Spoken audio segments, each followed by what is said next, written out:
ಕ್ವಿಕ್ಕಾಗಿ tomato ಗೊಜ್ಜು ಮಾಡೋಣ. ನನಗಂತೂ ಸಿಕ್ಕಾಪಟ್ಟೆ ಫೇವ್ರೆಟ್. ನಿಮಗೆಲ್ಲ ಯಾರಿಗಾದ್ರೂ ಇಷ್ಟನಾ ಅಂತ ಕಾಮೆಂಟಲ್ಲಿ ತಿಳಿಸಿ ಆಯಿತಾ. ಫಸ್ಟು ಸಾಸಿವೆ, ಜೀರಿಗೆ ಮತ್ತು ಹಿಂಗನ್ನ ಹಾಕಿ ಒಗ್ಗರಣೆಗೆ ಹಾಕ್ಕೊಳ್ಳೋಣ. ನೆಕ್ಸ್ಟು ಜಜ್ಜಿರೋ ಅಂಥ ಬೆಳ್ಳುಳ್ಳಿ, ಒಣಗಿದ ಮೆಣಸಿನ್ಕಾಯಿ, ಕರಿಬೇವು ಹಾಕಿ ಚೆನ್ನಾಗಿ ಫ್ರೈ ಮಾಡಿಕೊಂಡು ಗೋಲ್ಡನ್ ಬ್ರೌನ್ ಬರೋವರೆಗೂ ಫ್ರೈ ಮಾಡಿ, ಸ್ವಲ್ಪ ಕೊತ್ತಂಬರಿ ಮತ್ತು ನಾನು ಇದರಲ್ಲಿ ಸಣ್ಣ ಈರುಳ್ಳಿನ ಯೂಸ್ ಮಾಡಿದ್ದೀನಿ. ಅದನ್ನು ಹಾಕಿ ಚೆನ್ನಾಗಿ ಫ್ರೈ ಮಾಡಿ ಆಮೇಲೆ ಟೊಮೊಟೊನ ಹಾಕಿ ಅದ್ರ ಮೇಲೆ ಉಪ್ಪು ಹಾಕಿ ಒಂದು 5 ಮಿನಿಟ್ಸ್ ಅದು ಸಾಫ್ಟ್ ಆಗೋವರೆಗೂ ಬಿಟ್ಟು ಅದಕ್ಕೆ ಸ್ವಲ್ಪ ಟರ್ಮರಿಕ್ ಪೌಡರ್ ಮತ್ತು ಸ್ವಲ್ಪ ಸಾಂಬಾರು ಪುಡಿನ ಹಾಕಿ ಚೆನ್ನಾಗಿ ಮಿಕ್ಸ್ ಮಾಡಿ ಅದು ಸಾಫ್ಟ್ ಆಗುತ್ತೆ.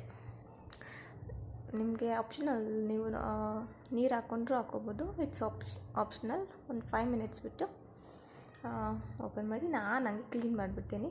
ಅದು ನನ್ನ ಅಭ್ಯಾಸ, ಮಾಡಿದ್ದೇನೆ ಅಷ್ಟೇ. ಸೂಪರ್ ಟೇಸ್ಟಿಯಾಗಿತ್ತು. ಓಕೆ, ನೀವು ಕೂಡ ಟ್ರೈ ಮಾಡಿ. Thank you.